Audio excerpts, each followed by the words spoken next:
I like to give people a challenge.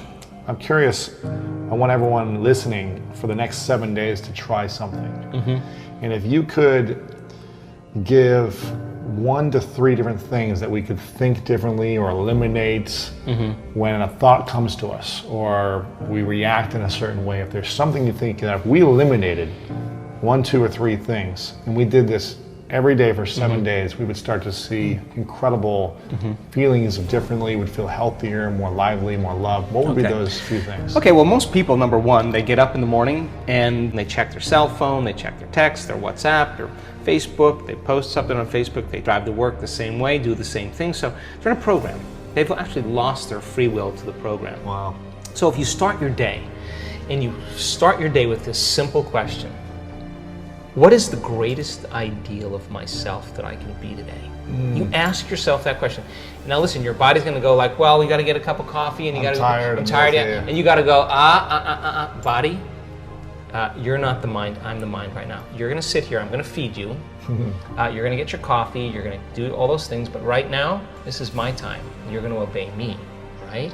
So now the body's no longer the mind. You're the mind. And so when it wants to get up and you become aware of it, and return back to the present moment, every time you do that's a victory.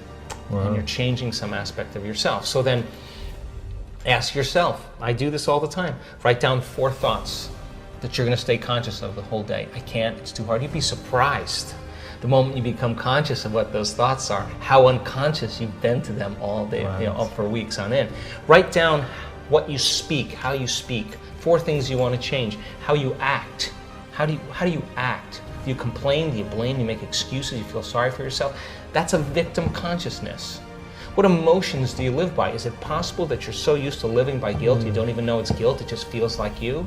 Do you allow your energy to drop? Become conscious of those states of mind and body and review them and say, this is the old self.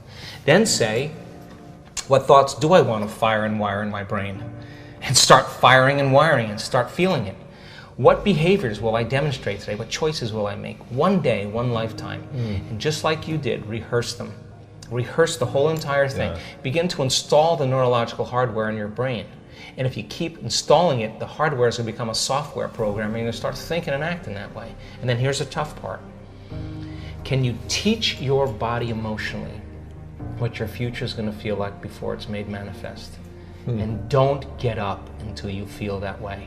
Now, practice that for a few days, and then see if you can stay in that state and watch all of a sudden all those weird doors start opening for you. Synchronicities, yeah. Whatever they are. Number 2, take a time at the end of your day, before you lay down, and give thanks for your life and feel gratitude. And really teach your body what it feels like. The emotional signature of gratitude. When gratitude means you're getting something. If I give you something that's of value, you would say thank you because you would feel it, right?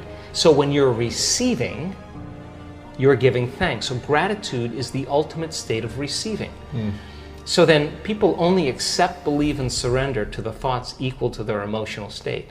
So if you're in a state of gratitude, every thought's going to make it right down into your body. If you're saying, I'm healthy, I'm healthy, I'm healthy, I'm wealthy, I'm wealthy, I'm wealthy, and your body's programmed in negativity, it's saying, no, you're not, no, you're not, no, you're not, that thought's going to stop right here. So as you elevate your state, there are about 1,200 different chemical reactions that go on in the body that begin to restore and repair the body in a state of gratitude. And so we've done the research to prove that. 10 minutes, and just feel it with all of your heart. That's it. Wow. Third thing, and very important, take time, whenever it is, sit down, close your eyes, and begin to just open your awareness to the space around you and just sense it and pay attention to it and become more aware of it. The act of opening your awareness begins to reduce the stress hormones and creates more coherent brainwave states. And I'm doing it right now. And it's just a practice. Yeah. It's just a practice. And the more you do it, the better you get at it.